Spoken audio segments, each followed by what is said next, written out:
The development team at a multinational retail company wants to support trusted third-party authenticated users from the supplier organizations to create and update records in specific DynamoDB tables in the company's AWS account. As a developer associate, which of the following solutions would you suggest for the given use case? Use Cognito user pools to enable trusted third-party authenticated users to access DynamoDB. Create a new IAM group in the company's AWS account for each of the third-party authenticated users from the supplier organizations. The users can then use the IAM group credentials to access DynamoDB. Use Cognito identity pools to enable trusted third-party authenticated users to access DynamoDB. Create a new IAM user in the company's AWS account for each of the third-party authenticated users from the supplier's organizations. The users can then use the IAM user credentials to access DynamoDB. Okay, use Cognito identity pools to enable trusted third-party authenticated users to access DynamoDB. Okay, identity pools are federated identities, enable you to create unique identities for your users and federate them with identity providers. Okay. While troubleshooting, a developer realized that Amazon EC2 instance is unable to connect to the internet using the internet gateway. Which conditions should be met for internet connectivity to be established? Select 2. The subnet has been configured to be public and has no access to the internet. The route table in the instance's subnet should have a route to an internet gateway. The network ACLs associated with the subnet must have rules to allow inbound and outbound traffic. The instance's subnet is associated with multiple route tables with conflicting configs. The instance's subnet is not associated with any route table. Okay, the route table in the instance's subnet should have a route to an internet gateway.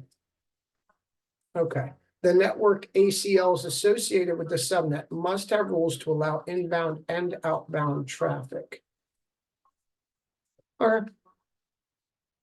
A company wants to share information with a third party via an HTTP API endpoint managed by the third party.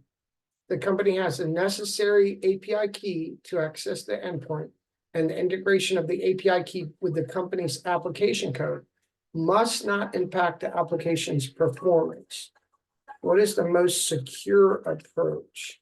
Keep the API credentials in an encrypted table in MySQL RDS and use the credentials to make the API call by fetching the API credentials from RDS at runtime by using the AWS SDK.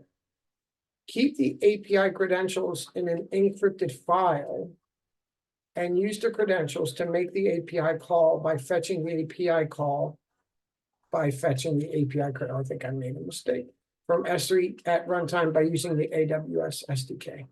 Keep the API credentials in a local code variable and use the local code variable at runtime to make the API call. Keep the API credentials in AWS Secrets Manager and use the credentials to make the API call by fetching the credentials at runtime by using the SDK. Yeah, that makes sense. Keep the API credentials in AWS Secrets Manager and use the credentials to make the API call by fetching the API credentials at runtime by using the AWS SDK to make the API call by fetching. Okay. A data analytics company is processing real-time Internet of Things data via Kinesis producer library and sending the data to a Kinesis data streams driven application. The application has halted data processing because of a provisioned throughput exceeded exception. Which of the following actions would help in addressing this issue? Use Kinesis enhanced fan out for Kinesis data streams. Increase the number of shards within your data streams to provide enough capacity. Configure the data producer to retry with exponential backoff. Use Kinesis agent instead of Kinesis producer library for sending data to Kinesis data streams. Use SQS instead of Kinesis data streams. Increase the number of shards within your data streams to provide enough capacity. Configure the data producer to retry with an exponential backoff. Okay, last one.